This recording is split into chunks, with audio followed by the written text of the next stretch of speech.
Olá, gente, meu nome é Maria Eduarda, estou aqui também com o Cauã, iniciando mais um podcast no JB, na MF Professor Bandeira, com a convidada especial, Sara. Pode se apresentar? Olá, pessoal.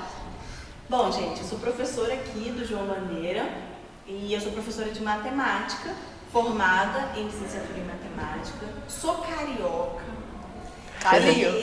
Coisa boa. Coisa boa, isso aí. E estou muito feliz de estar aqui com vocês. E, Sara, fala pra gente, há quantos anos você dá aula? Nossa, eu dou aula desde 2011. 2011, tem uns 14, vai fazer 15 anos.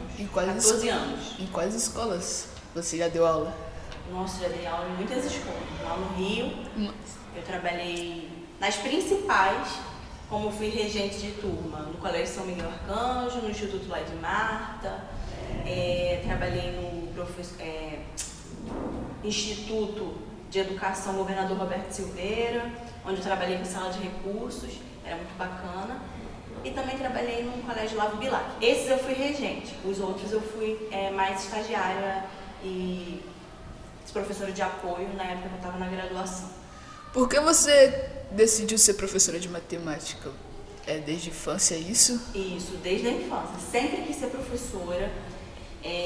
Eu tinha um portão na minha casa, esse portão, ele era de metal e aí dava para escrever com giz. Aí eu escrevia no portão da minha casa, dá-se aula de graça. Aí eu acolhia as crianças todas da rua, principalmente os amigos do meu irmão, colocava lá no quintal e começava a dar aula para eles. É claro que eles não me obedeciam e assim, era um caos total, mas mesmo assim eu não quis ter outra profissão, eu sempre quis ser professora. Entendi. Em questão assim de ensinar, no começo, você teve muita dificuldade assim ou não? No começo eu eu era muito detalhista, cada exercício que eu ia resolver, eu resolvia detalhadamente antes, porque eu tinha medo de passar vergonha. Não que eu não soubesse, sabia fazer, mas para ensinar é diferente, né? A gente tem que fazer com que o outro entenda. E às vezes quando a gente faz uma conta, a gente faz muito no automático, faz alguns processos direto e fazendo assim para ensinar nem sempre dá certo. E também você faz projetos no Ensina Brasil.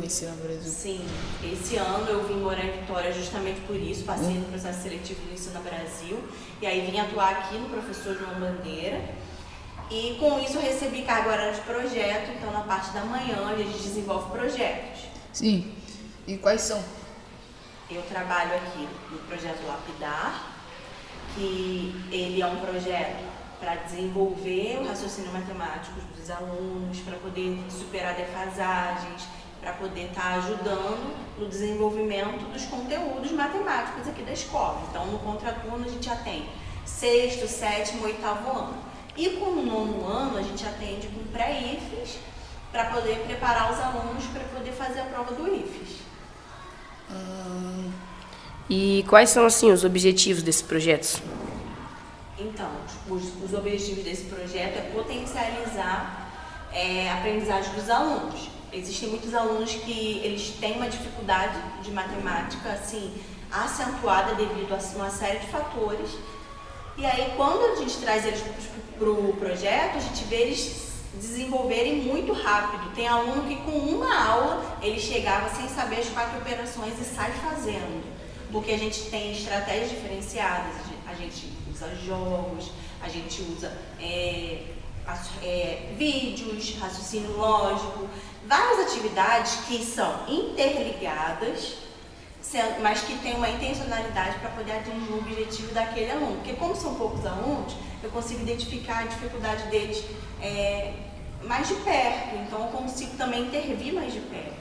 E aí isso tem trazido muitos resultados. Então vocês têm uns estudos para ensinar os alunos que têm dificuldade ou não? Então, a minha área, desde que, como eu estava na faculdade, eu gostava dessa parte de inclusão. E aí essa parte de inclusão, ela aborda, um dos eixos é abordar a dificuldade que os alunos têm de aprender matemática. A gente no Brasil tem um IDEB muito baixo, a população ela realmente pouquíssimo, 15% dos alunos do nono ano saem não sabendo matemática básica. Então isso daí é uma coisa que é a nível do Brasil, essa dificuldade em matemática. Então isso sempre me interessou muito. E aí eu busquei formações a respeito disso.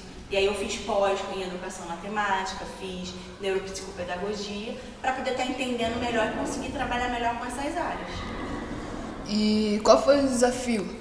Tanto na faculdade, tanto quando você começou a ensinar e nos projetos também que você faz?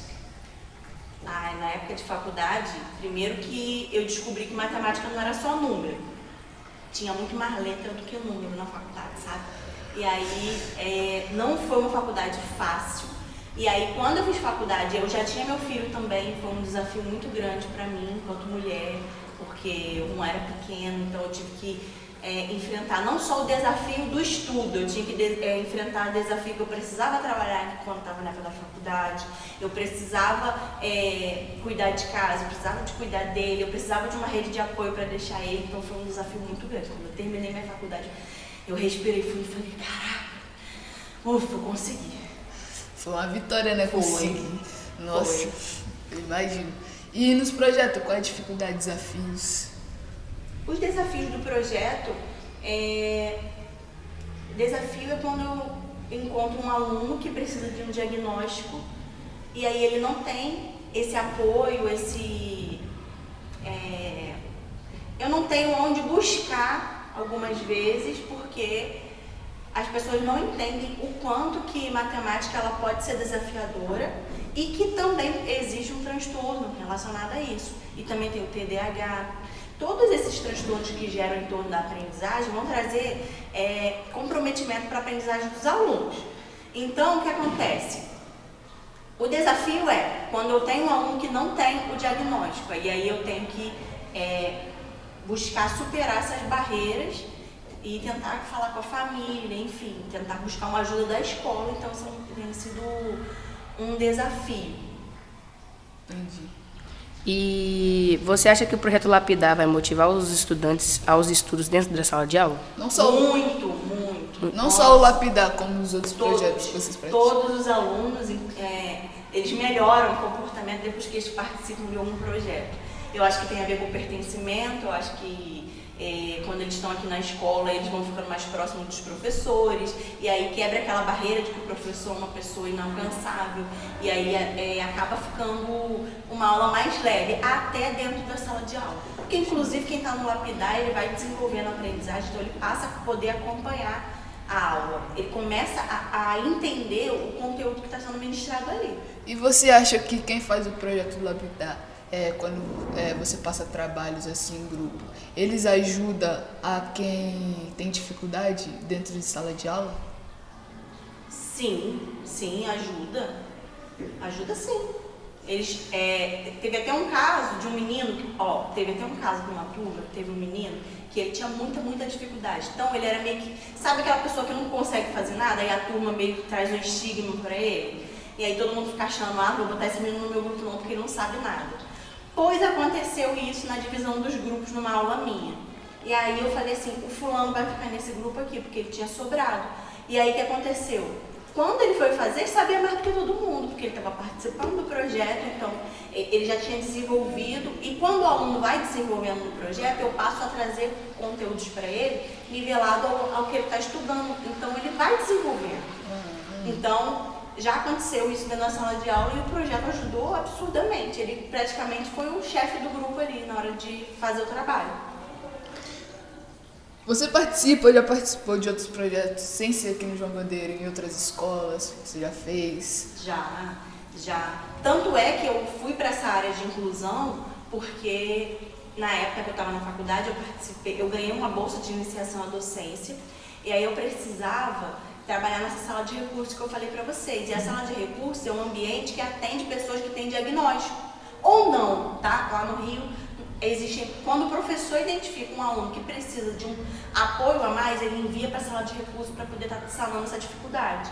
E lá a gente atendia. E aí o projeto se chamava Descalculia em Foco, Colorir para Aprender.